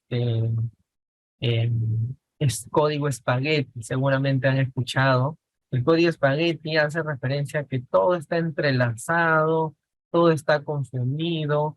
Tú quieres empezar a leer, por ejemplo, el código y te tienes que ir de la línea 5 a la línea 250. De la 250 invoca un método en la línea 50. De la línea 50 te manda a la línea 1000. De la 1000 te hace regresar nuevamente a la línea 80. Entonces, esos codes mail que ustedes ven acá, que son muchos, nos dice también que nuestro código debería leerse como un libro, ¿no? Y como es un libro, pues tiene un índice, ¿no? Y si yo quiero ir del tema uno, voy a pasar al segundo tema, al tercer tema, y la idea es que sea secuencial, ¿no?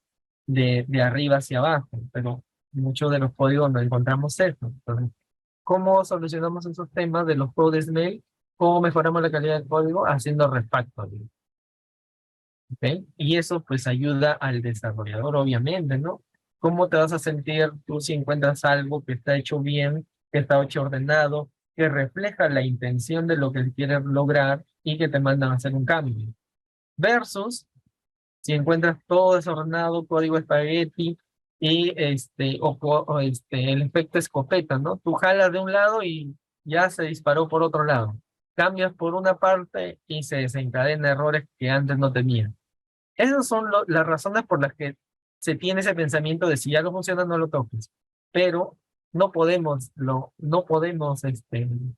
continuar con ellos si queremos aplicar DevOps. Y ya lo vamos a ver más adelante. Recuerden este mensaje de que si algún cambio se refleja en otra parte de la funcionalidad del código y eso genera más problemas. Recuerden ello cuando lleguemos a ese punto. ¿Okay? ¿Qué tenemos ahora? Estilos arquitectónicos, ¿no? Ya hablamos por un lado nuestra arquitectura de software, hablamos de nuestro código limpio, de la deuda técnica, los codes mail y el refactoring. Ahora, el estilo arquitectónico de los que tenemos ahora, pues son todos estos, ¿no? Para las aplicaciones, ¿no? Y eso va a depender de la necesidad. Podemos tener estilos básicos o claves. En realidad no es que sea básico, sino claves, ¿no? Porque hay necesidades que son puntuales y yo no necesito de una super mega arquitectura. Yo no necesito de aplicar arquitectura DDD, sino simplemente un monolito. Aplico mi monolito, entrego solución, pero siempre ¿con qué? Con el menor uso de CodeSmell, con mi arquitectura limpia, mi código limpio y mi refactoring. Entonces, con ese enfoque yo puedo seguir un monolito, no hay problema, no hay que tenerle miedo a los monolitos tampoco.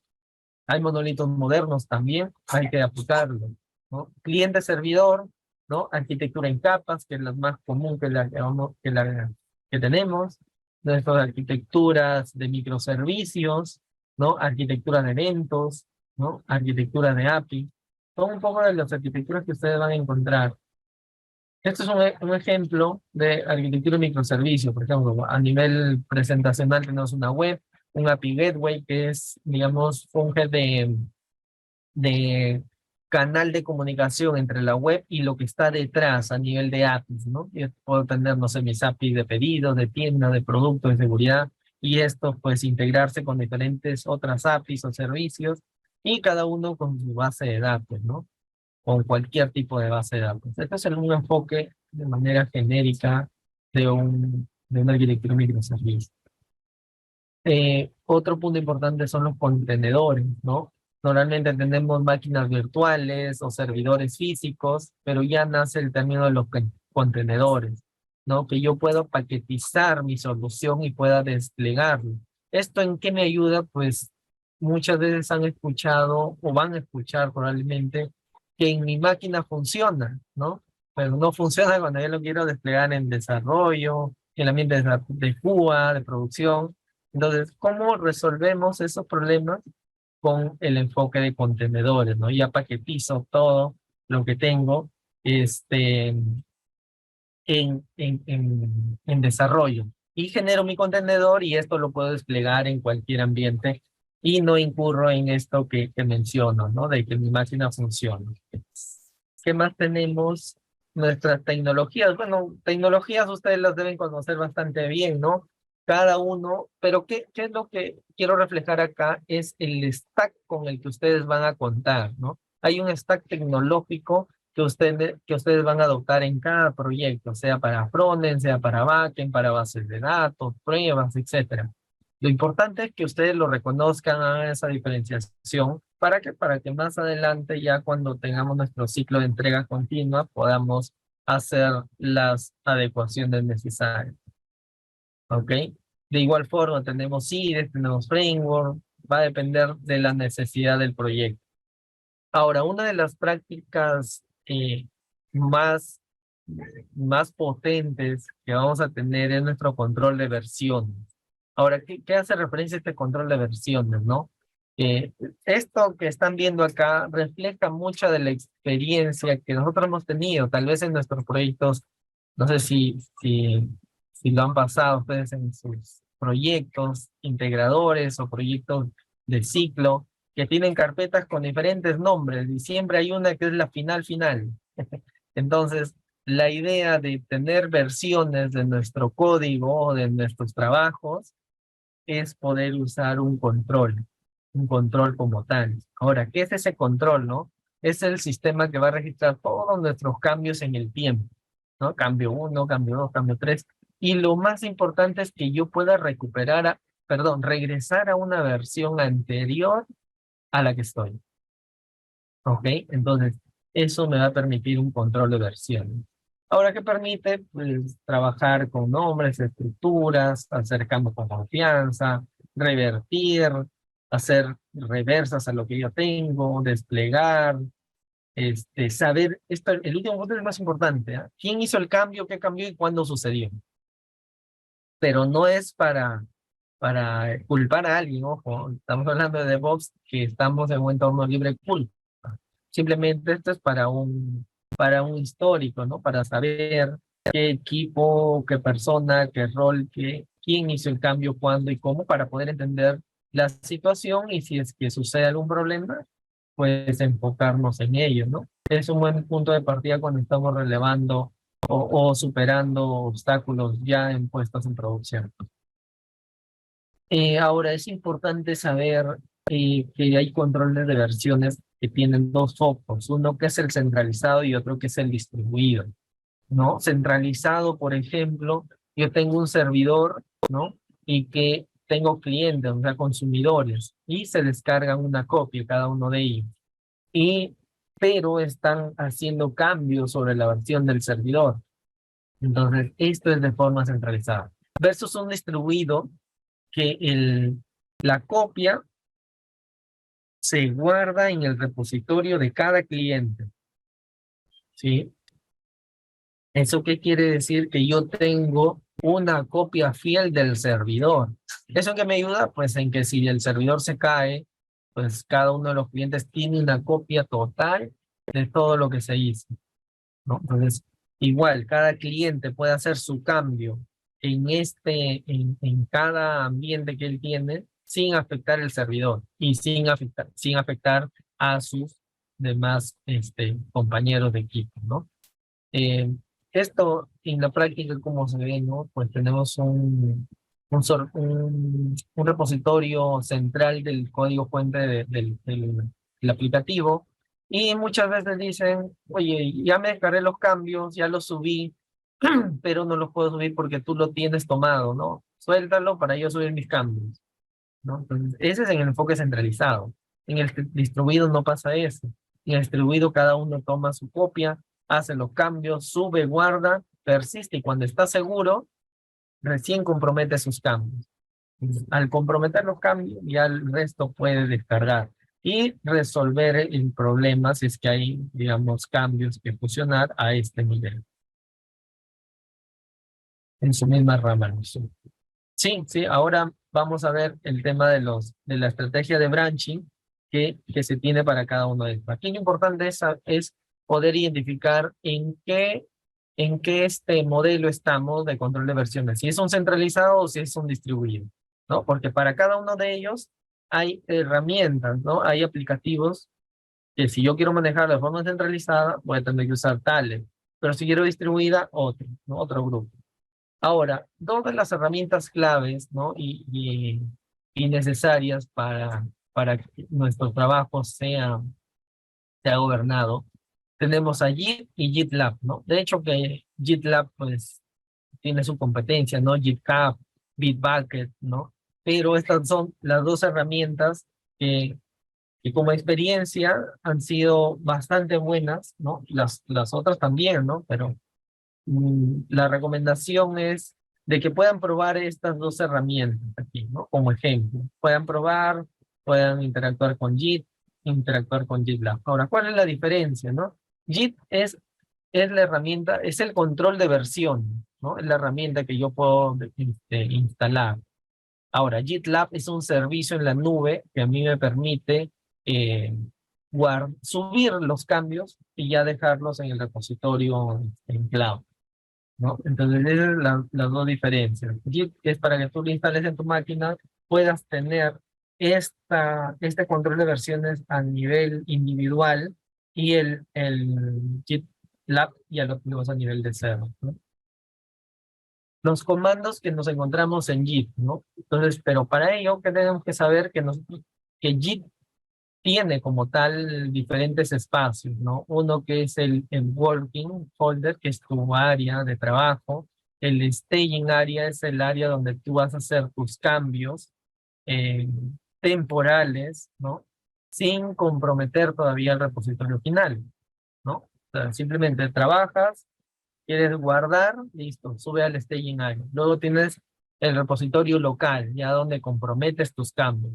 Y tenemos el repositorio remoto, que sería nuestro GitLab.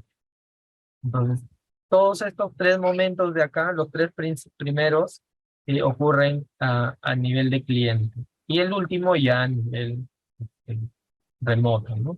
Entonces, para cada uno de estos, como ven, hay diferentes comandos Git que nos permiten trabajar, ¿no? Cada uno de ellos está enfocado en hacer un cambio. Por ejemplo, el Git pull te permite traer los cambios del repositorio remoto, ¿no? Traigo todo lo que está en GitLab, por ejemplo, y me lo traigo a mi máquina. El Git checkout me permite traer la última versión que yo tengo en mi local para trabajar. El Git app me permite subir al staging area y el commit ya que quiero finalmente guardar los cambios, ¿no? En mi área de trabajo. Y si ya estoy seguro de subirlo y compartirlo con el equipo al repositorio remoto, y allí hago un git push. Entonces, esas son las secuencias de comando que nosotros vamos a ver.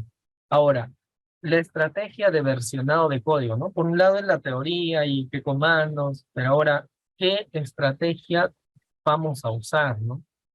Como todo va a depender del proyecto, del alcance, de la necesidad, de la madurez del equipo, la cantidad de equipo que tenga, etcétera.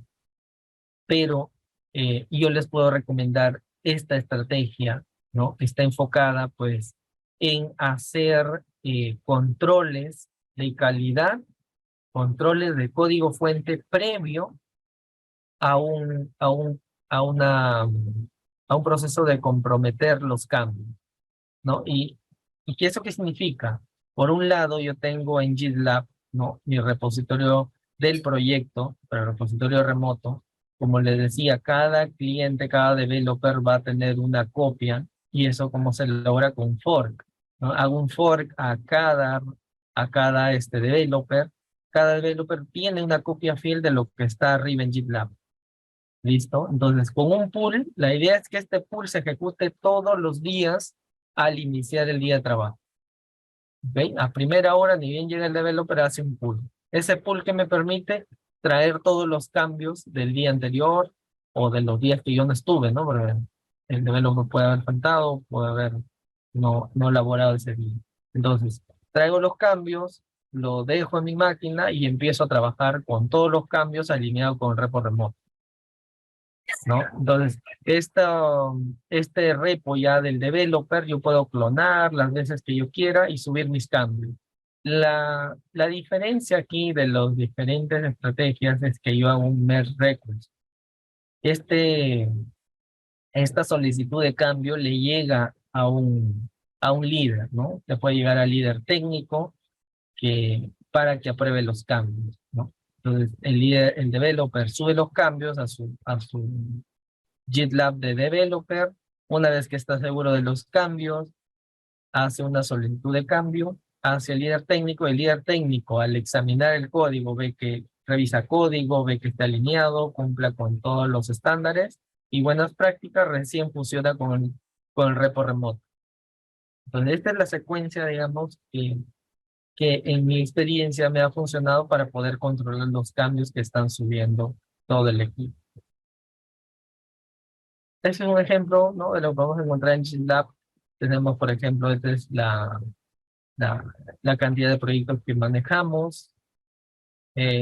A nivel ya de proyecto, por ejemplo, este es cuántos proyectos, el tiempo, los subgrupos o subproyectos que yo pueda crear. Lo bueno de GitLab que te permite tener estructura, ¿no? Yo puedo crear un proyecto dentro de subproyectos, meter más proyectos y así poder tener esa jerarquía que no me permite, por ejemplo, GitHub.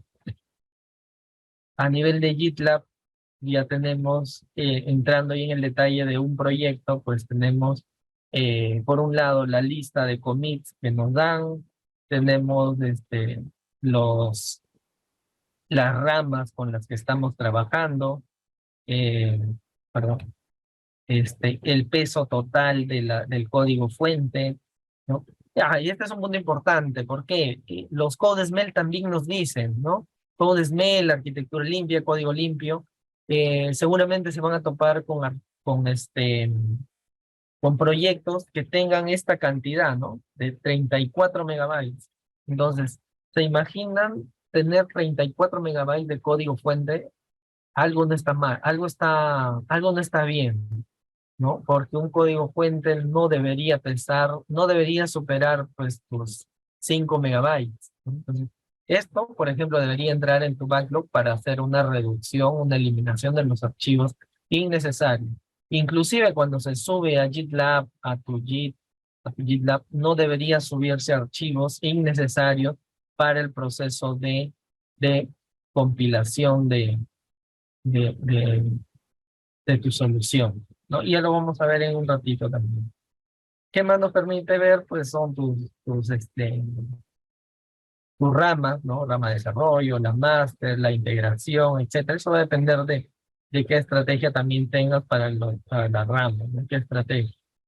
Te indican los últimos cambios, te indica por developer que hizo, te permite ver, por ejemplo, los cambios, qué es lo que se ha cambiado, qué es el mensaje que colocan los developers para probar los cambios. Y aquí es lo que les decía, ¿no? Con esta estrategia, yo puedo aprobar, por ejemplo, ¿no? Hacer un merge. Una vez que yo hago el merge, recién los cambios que este developer envía, las puedo fusionar con el repositorio central. Si no lo apruebo, no pasa nada y no se cae ninguna. Al aprobar, yo puedo desatar un proceso de compilación en automático. Entonces, todo va tomando forma hasta acá. Y más tenemos por cada cambio, por cada commit que suba el developer, te va a indicar todos los cambios que tiene por subir. Entonces, una vez que ya tengo la aprobado, me dice que los cambios fueron fusionados en master, ¿no? Si en este caso va a producción o a integración, a QA. Esto es lo que me indica como reporte todos los cambios que han sufrido sobre este proyecto, ¿no? Y ahí ven que en julio, agosto ha tenido mayor interacción, ¿no? Probablemente en esas fechas hemos salido a producción o ha tenido unos cambios más fuertes. También reportes a nivel de developer, ¿no? Cuánto han hecho cada developer y desde qué tiempo, y esto está relacionado al ingreso también, ¿no? Por ejemplo, el segundo developer, que es Jesús, ha empezado a trabajar en febrero. Hacia atrás no se tiene nada porque él recién se integró al equipo.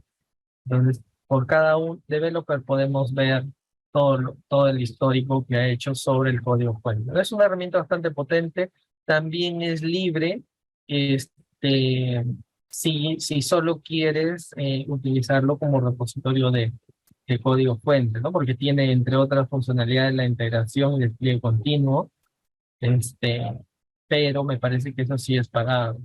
Pero para un equipo de desarrollo de software pequeño, puede encajar muy bien esta herramienta. Ahora, a nivel de base de datos que tenemos, normalmente hay problemas que indican, mira, yo no lo he podido detectar porque no he tenido los datos que tiene producción o que tiene Q. Entonces, son problemas recurrentes a nivel de base de datos, ¿no? También, por ejemplo, a nivel de base de datos podemos tener en desarrollo una base de datos, pero en Cuba en producción diferente y con diferentes datos, con diferentes versiones. La idea es pasar a un esquema totalmente homologado, ¿no? En desarrollo Q y producción debemos tener los mismos ambientes de base de datos, homologados. No en data, porque se supone que producción tiene la data sensible de clientes, pero hay estrategias como la de, este, de camuflar los datos, de encriptar los datos, ¿no? Para que no sean legibles para el equipo de desarrollo, el equipo de Cuba, ¿no? Entonces, estos ambientes deberían estar homologados, ¿no? Pasar de un esquema de, por ejemplo, para traernos los datos de producción a Cuba, o si no están involucrados datos sensibles, podemos traernos un, un, este, un rango de fechas probablemente de los datos, ¿no? No sé, del último mes y no toda la base de datos, para que uno se haga más ligero también las pruebas, el desarrollo también más ligero. Eh, Eso es en cuanto a base de datos, ¿no? En resumen, tener base de datos homologadas y la última versión en cada una de ellas. Y a nivel de datos, tener la mínima cantidad de datos para hacer nuestras pruebas. Con eso podemos pasar a la estrategia de branching. ¿Qué nos indica la estrategia de branching? Pues en Git, como ya habíamos visto, Git maneja ramas, ¿no? Que son espacios de trabajo independiente, para que cada developer, sea el front, en el back, en el test, etcétera, pueda hacer sus cambios, ¿no? Pueda hacer sus avances, todo lo que le han asignado en su backlog, él pueda desarrollar de forma independiente. Y una vez que está listo, pueda comprometer sus cambios y subirlo al repositorio central. Y eso con la estrategia que ustedes definen. Ahora, ¿qué estrategias de branching tenemos, no? Son 4 las más resaltantes y entre ellas tú puedes combinarlas como tú desees. Eso es lo bueno, que es flexible. La primera estrategia es la más básica, ¿no? De tener un único proyecto y que esa sea tu proyecto base, ¿no? Esa es la estrategia la clásica que solemos usar. Luego tenemos una rama por funcionalidad, ¿no? Eso significa que si en mi sprint yo tengo 10 funcionalidades, significa 10 ramas. Entonces, como que si tu equipo no está preparado para gestionar esa cantidad de ramas, la idea es irse por otra estrategia. Otro, que también es la más usada entre la A y la C, entre la A y la C son las más usadas, que es la estrategia basada en entorno, ¿no? Yo tengo un ambiente para desarrollo, un ambiente para Cuba, un ambiente para prueba. Entonces, esta basada y en la A son las más convenientes para equipos que están empezando, equipos digamos, están adoptando todavía este tipo de herramientas o de buenas prácticas. Y la última es la estrategia de ramificación basada en lanzamiento, ¿no? Esto va a depender si es que yo tengo un fuerte dinamismo en los cambios, ¿no? Si yo saco cambios cada 2 semanas, pues tengo que tener esta estrategia. ¿Y cómo se ve reflejado esto? Más o menos como sigue. ¿no? Lo de arriba tenemos la rama principal, que es la master, ¿no? Tenemos, si es que sucede un problema en producción, saco una rama hija, un hotfix, ¿no? Una rama hotfix, donde hago el cambio, ¿no? Imagínense que me dice, ¿sabes qué? No funcionan los mapas en la web. Ya listo, saco una rama, soluciono los mapas y fusiono con la master y libero a producción. Entonces ya tengo en producción resuelto el incidente. Ahora, en la rama de desarrollo, yo la tengo que sacar de máster, obviamente, al inicio del sprint. Saco mi rama de desarrollo y empiezo, ¿no? Empiezo a desarrollar, empiezo. Una vez que yo ya tengo mi, mi funcionalidad lista, ¿qué es lo que hago? Con el enfoque de rama por release, la fusiono, ¿no? Con esa rama de release. ¿Y qué enfocaba este release?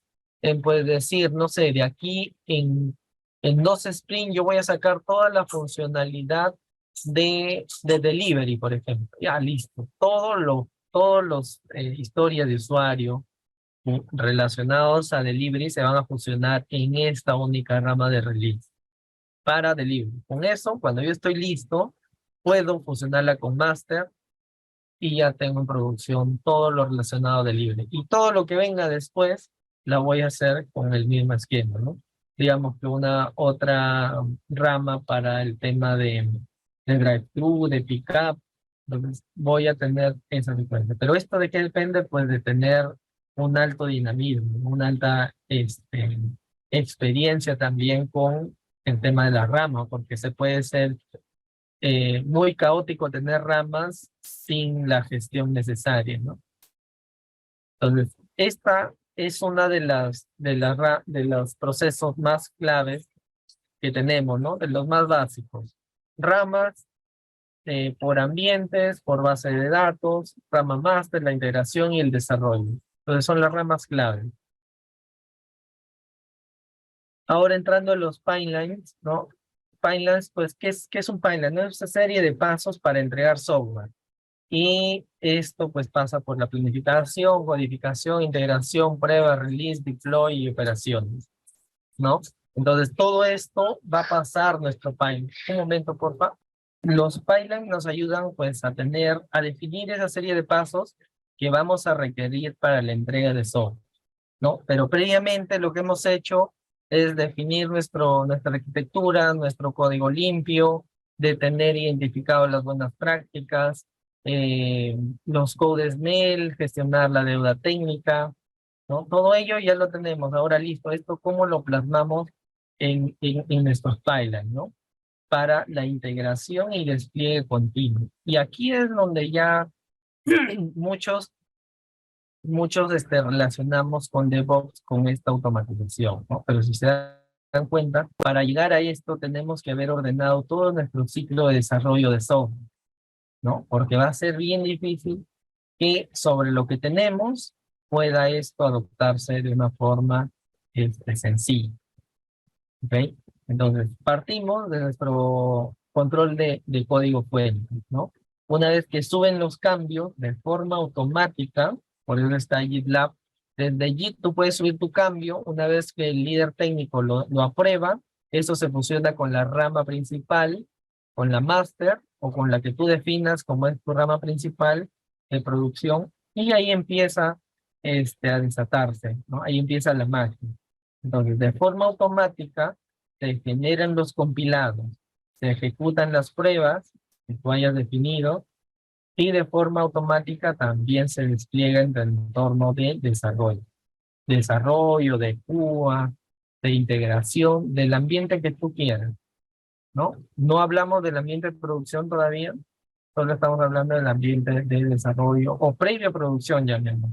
Entonces, integración continua significa que yo integro mi cambio de forma automática. Es decir, subo mi cambio de mi máquina, me lo prueban y ya el cambio está arriba y se ha construido, se ha compilado, se han generado los compilados.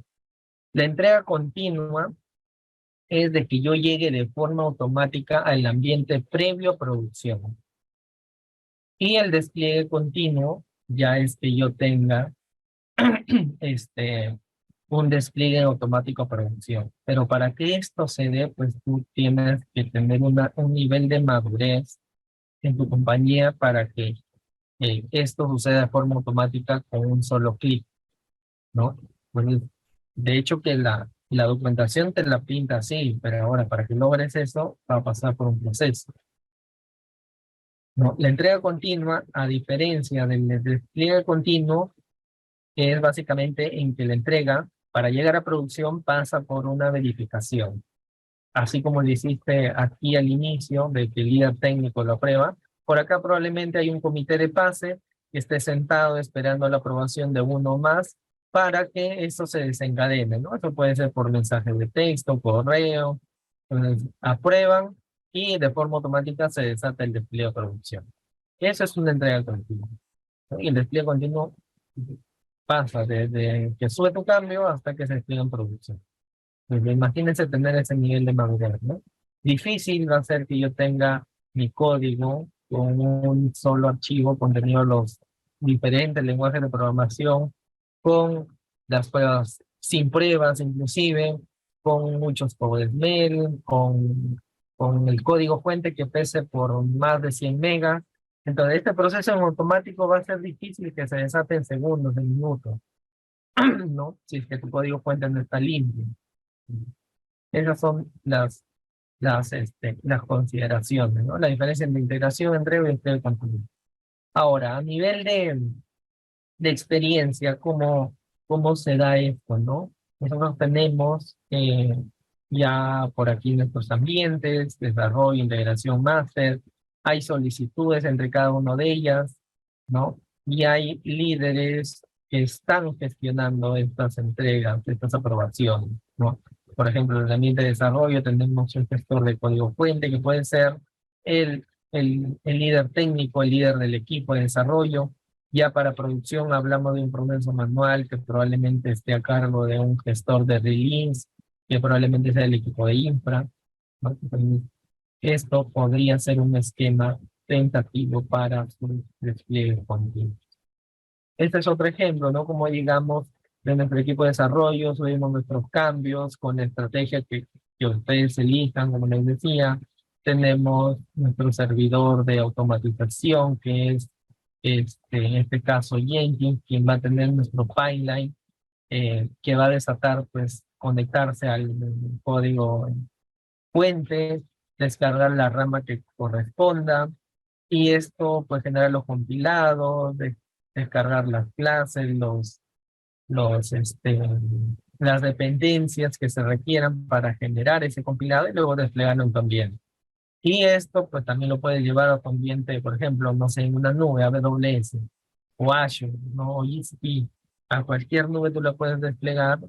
Y aquí estamos hablando de una integración y entrega continua. Si se dan cuenta, esto sucede de forma automática. Aquí no hay intervención manual. Todo esto lo puedes lograr de forma automática. Ahora, el despliegue continuo, a diferencia, como les decía, para que llegue a producción tiene que haber una aprobación. Y esa aprobación se da mediante un comité de paz y todo lo demás. ¿Qué más tenemos? Jenkins ya un poquito adentro te permite crear carpetas, niveles, ambientes, ¿no? Desarrollo de producción Cuba, te permite crear proyectos por cada proyecto. Aquí, por ejemplo, te dice cuándo fue el último éxito, ¿no? Cuándo fue el último que falló, cuánto duró el despliegue. Por ejemplo, aquí hablamos de segundos. Miren, 29 segundos un API para desplegar al ambiente de desarrollo. Entonces, eso, a diferencia de lo que les comentaba al inicio de la sesión, ¿no? De que un despliegue puede demorar horas hasta que yo tener desplegado, ¿no? Y susceptible a errores. En cambio, aquí, con un solo clic, todo esto se despliega, ¿no? Y si es que hay que hacer rollback, también con un solo clic. Entonces, todo esto te permite Jenkins, ¿no? Ya un poquito más de las herramientas de integración y despliegue continuo. Ahora, a nivel de pruebas, ¿no? Que es el tema de calidad, hablamos de que hay un triángulo, ¿no? Donde se evidencia cómo es que ahorita hacemos las pruebas, ¿no? Pruebas manuales o a través de UI. ¿Qué significa esto? Cuando tú estás desarrollando, normalmente desarrollas, compilas F5 y ves los cambios. Y luego lo detienes y vuelves a probar, perdón, a codificar. Y así estás en ese ciclo. Probablemente en el día hayas invertido varias horas en tus pruebas manuales, ¿no? A través de UI. Entonces, por eso tenemos este triángulo invertido, ¿no? Que tenemos bastante tiempo enfocados en pruebas manuales. Pruebas intermedias, hablamos de automatización, ¿no? Probablemente por ahí desates algún script que te automatice algo. Y finalmente pruebas unitarias. Pocos desarrolladores implementamos pruebas unitarias, ¿no? Porque más queremos generar funcionalidad antes que las pruebas, ¿no? Entonces la idea es invertir este, este triángulo, ¿no? Este triángulo tradicional por un triángulo ágil. ¿Y qué significa? Pues partir de pruebas exploratorias, que son pruebas del mono, como le dicen, ¿no? Lanzar el aplicativo y hacer cualquier serie de pruebas sin ningún patrón, nada. Simplemente probar que funcione así. Muchos de los problemas se detectan de esa forma, ¿no? Por eso le llamo exploratorio. Pruebas de UI automatizadas, ¿no? Deben ser en menor cantidad y automatizadas. Son las pruebas claves que a ti te van a ayudar. Y esto amarrado de la cobertura. En términos cobertura de pruebas es muy importante, porque tú tienes que saber y elegir qué pruebas realizar que te ayuden a cubrir la mayor cantidad de funcionalidades de tu aplicativo. Entonces, luego viene la prueba de automatización de aceptación y las pruebas unitarias en mayor cantidad. Este es el enfoque que le debemos dar a nuestros pruebas. El objetivo es encontrar, evitar futuros errores, detectar, etcétera, etcétera, por lo que perseguimos tener estrategias de prueba, ¿no? Y los tipos que les mencionaba, ¿no? Son muchos, desde las pruebas funcionales hasta no funcionales. Entonces, para que ustedes puedan elegir la prueba que amerita su proyecto, ¿no? De esta, por ejemplo, las pruebas de humo son las más claves, ¿no? Las de regresión también, ante cualquier cambio, deben hacer ustedes pruebas de regresión, ¿no? Si cambian el módulo A, probar que todo esté funcionando, ¿no? La idea con el enfoque de estas buenas prácticas es que al tener alta cohesión y bajo acoplamiento, nosotros solo tenemos que hacer cambios puntuales y sin verse afectados los demás módulos, obviamente. Pero no nos escapamos de hacer pruebas de regresión. Un poquito de las pruebas de usuario, normalmente son manuales, pruebas end-to-end para probar que las conexiones con los diferentes servicios estén activos, pruebas de integración para ver si mi código ya está funcionando, las pruebas unitarias para probar mi código. Y pruebas unitarias prueban tus códigos únicamente, no hacen otra cosa más que probar código.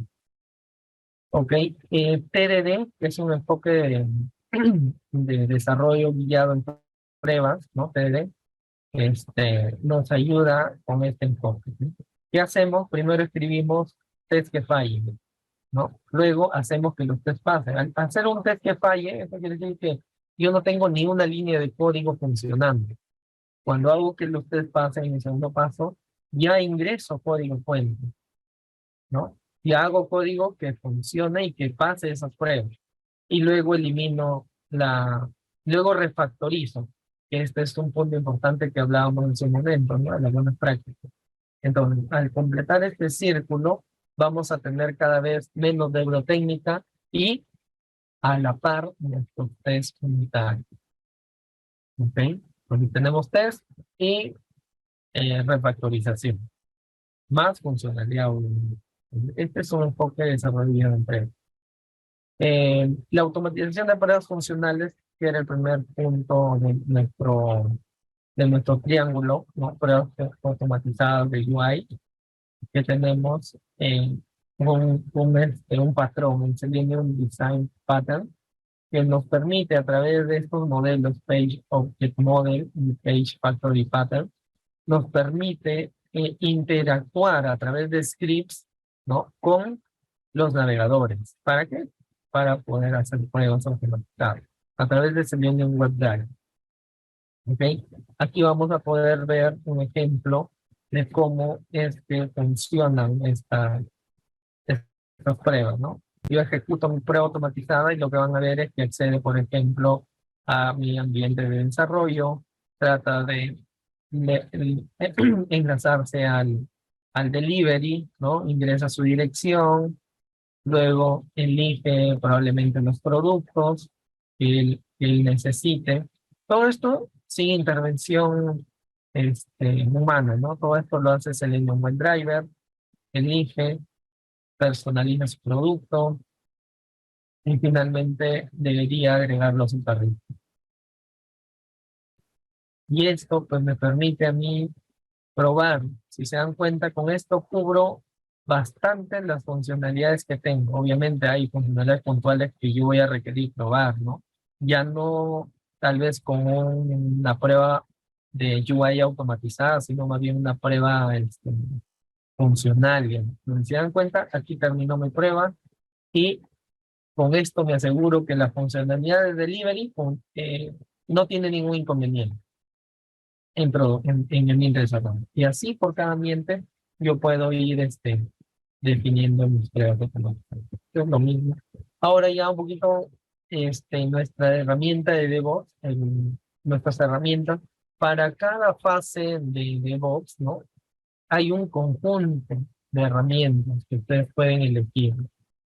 Entonces es bastante amplio esto, ¿no? Llegar a conocer cada una de las herramientas creo que va a tomar un buen tiempo, ¿no? La idea es que puedan probar las herramientas clave, las que están ahorita, digamos, con mayor soporte de la comunidad, tengan mejor documentación, ¿no?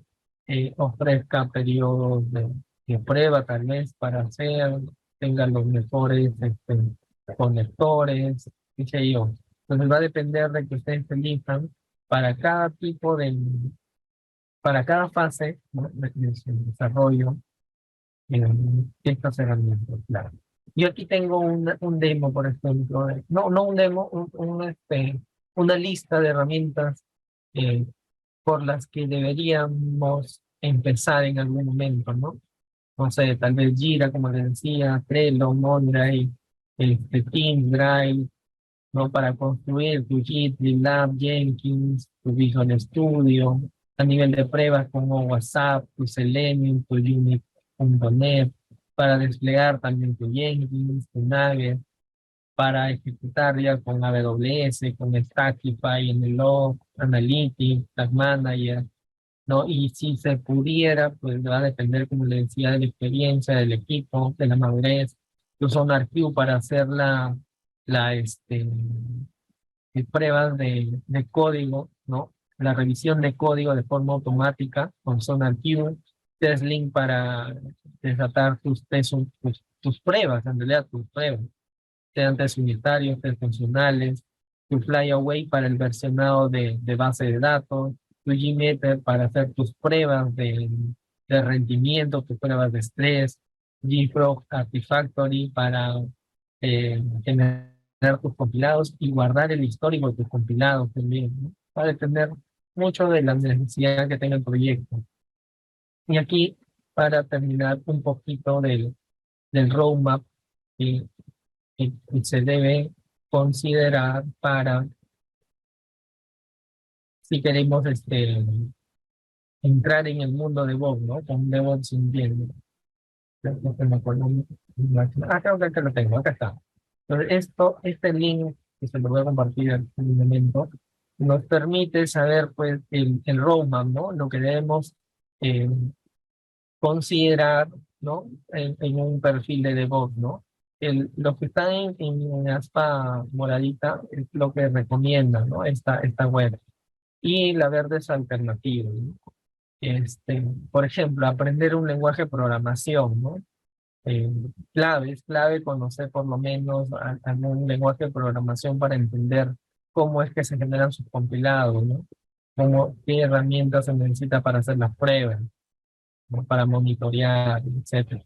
Entender los conceptos de los diferentes sistemas operativos, ¿no? No es lo mismo desarrollar para Windows, para Linux, Unix, etcétera.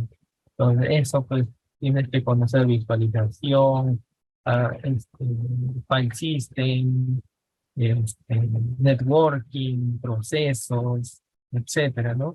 ¿Qué más tenemos? Aprender sobre servidores, sistemas operativos, aprender sobre terminales. Muchas de las cosas que suceden en DevOps se ejecutan por terminales. Entonces también es importante conocer algunos comandos, ¿no? Planos para manejar sobre terminales.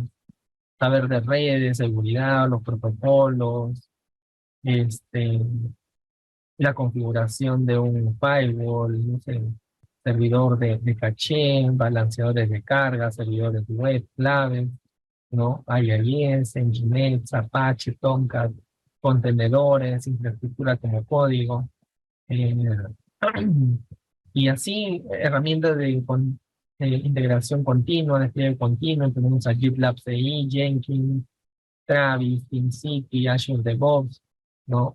El Azure DevOps está como herramienta, ¿no? Ni siquiera es DevOps en sí. ¿Qué más? Monitorea de infraestructura y así, toda una serie de caminos que uno debe considerar si quiere entrar en el mundo, ¿no? De DevOps. Mira, aquí están los proveedores de nube, ¿no? AWS, este, Azure, GCP, etcétera. ¿Qué otra herramienta visual les puedo comentar? Tenemos una tabla periódica de DevOps. Esta tabla periódica de DevOps nos permite poder identificar herramientas por cada rubro, ¿no? Por ejemplo, hablamos de nubes, ¿no? AWS, Azure, GCP, IBM Cloud, ¿no? Herramientas de integración continua, las tenemos por acá. Aquí, donde están, este es control de código fuente, ¿no? También Azure DevOps te permite controlar código fuente. ¿No? Y así por cada uno de estos, ustedes pueden ver aquí a qué hace referencia, ¿no? Para tus pruebas, tus desarrollos, tus release, ¿no? Colaboración, contenedores, etcétera. Son herramientas muy importantes para poder conocer. Me voy a pasar. Eso es todo por mi parte.